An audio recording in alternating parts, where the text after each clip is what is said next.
This is what I tell people within my company, within my team. Do it my way. Because if you mess up, I don't mind being a janitor to clean up the mess because I told you to do it a certain way.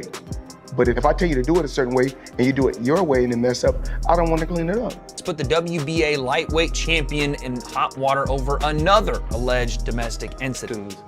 Against Gervonta Davis. They're very serious allegations. Anybody that's laying hands on women needs to be shut down straight away. They need to be, for me, they need to be locked up and the key thrown away. Tank is hung him up, shoes off, get the bag, put a plaque up, he done. Floyd Mayweather has finally spoken out after reports surfaced that Gervonta Tank Davis was arrested, and now his fight with Jake Paul might be off. While no official cancellation has been confirmed, Jake Paul's team at Most Valuable Promotions announced they're investigating serious civil allegations filed against Davis.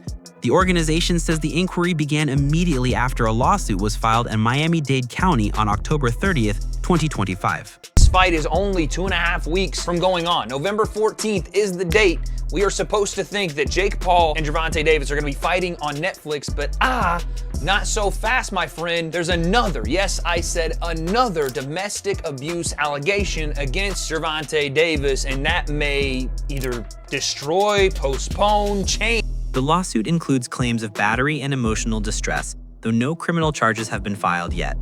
Still, with Davis's legal past, the news is causing major disruption. Fans and insiders are now paying close attention to Floyd Mayweather's reaction, wondering if his public stance could influence whether the fight still happens. Boxing champion Gervonta Tank Davis faces new abuse claims from a woman who claims to be his ex-girlfriend. This is according to our media partner, the Baltimore Banner. Courtney Russell says she dated Davis for 5 months and recently filed a civil lawsuit accusing him of aggravated battery, false imprisonment, and other offenses. She claims Davis physically attacked her a number of times during their relationship. Russell claims the most recent incident was Monday at a Miami nightclub. Davis is scheduled to fight Jake Paul in Miami. This isn't the first time Davis has faced accusations like this. Some point to earlier incidents involving his girlfriend as signs of a troubling pattern. Over the years, videos and claims have surfaced about his behavior outside the ring, and as the case unfolds, many are questioning how this could affect his image, endorsements, and boxing future. Welcome back. Champion boxer Gervonta Tank Davis out of jail tonight. The famous South Florida fighter bonded out less than an hour ago. Now he's accused of assaulting his ex-girlfriend in front of their children. CBS News Miami's Trish Christakis is live at the jail in West Miami-Dade with details on the allegations against him. Trish? Yeah, guys, good evening. Well, in the last 30 minutes, Gervonta Tank Davis just bonded out of jail. Behind me, he was arrested this morning on the charge of battery of domestic violence. Take a look at that brand new video here. You can see him walking out of the side of TGK using his T-shirt to cover his head, surrounded by correctional officers and what is presumed to be his manager. Now, although we asked him questions about these allegations, he did not say anything to us as he walked out. He just went immediately into the SUV, waiting for him on the side. Now, Davis was arrested this morning, like we just mentioned, on a charge of the kids on Father's Day. That's when an argument took place before things got physical. He reportedly told the victim to remove the kids from the car, saying he no longer wanted to take them. And while she was leaning in to grab her daughter from the back seat is when he allegedly hit her in the back of the head and proceeded to slap her on the right side of the face, resulting in a cut by her mouth. Now, according to the police report, she texted her mother to come outside. The arrest form says her mother saw the victim crying and arguing with Davis and filmed that argument. Davis is a boxing star, a WBA lightweight champion, I should say, but he has had numerous legal issues in the past, most recently in May of 2023, but a Florida prosecutor dropped that separate battery case against him, battery of domestic violence, after he allegedly hit his ex-girlfriend outside of her home on Father's Day. According to the arrest form, Davis and the victim have 2 children together and were in a relationship for about 4 years. Police say Davis went to her home to pick. Just 2 years ago, Davis was also taken into custody for similar allegations involving a woman. That case dominated headlines and reignited debates about his behavior. The recurring nature of these issues raises one big question: Has Davis actually learned from his past? Or is he repeating the same mistakes all over again? About his criminal history, Local 10's Roy Ramos is live in Fort Lauderdale with all of the latest developments. Roy.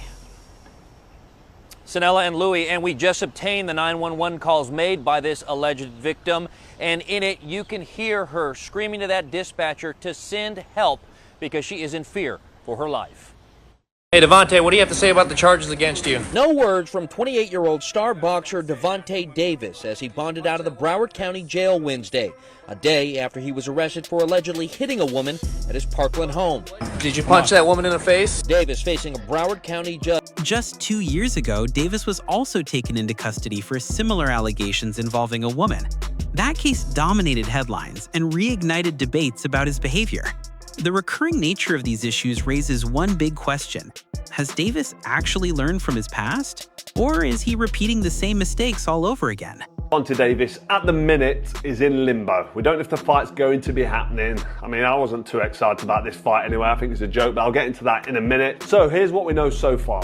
Davis is now facing a lawsuit in Miami from his ex, accusing him of battery, kidnapping, false imprisonment, and emotional distress. I mean, this does not look good, and he's had previous with his partner. Hands on women, I just can't agree with. It's just terrible, and it's so bad for boxing when a fighter is being accused of putting. I mean, that's my personal opinion on men going anywhere near women in an aggressive manner. It's just wrong. So as of today, November 2nd, this fight is still technically scheduled for November 14th to air on Netflix, but it's basically hanging on by a thread. But the team, Jake Paul's team, have reportedly gone and contacted all the fighters, and the names that they're looking at contacting to fight as a late replacement: Ryan Garcia, Terence Crawford, Francis Ngannou, I mean, come on, we'll get into them, and Nate Diaz. Sources say Jake Paul's camp has already reached out to Ryan Garcia as a possible replacement. The idea is to keep the November 14th event alive, with talks of pushing the fight to December and building a brand new card. Sent an offer to Ryan Garcia to replace Gervonta Tank Davis for that fight, and I'm hearing that since the weight difference isn't that much, and the weight limit being that of 195, Jake Paul versus Ryan Garcia can be a pro fight. Oh. So what do you think? Should Jake Paul find a new opponent or push the fight back? Drop your thoughts in the comments, and don't forget to like, subscribe, and stay tuned for more updates on this wild story.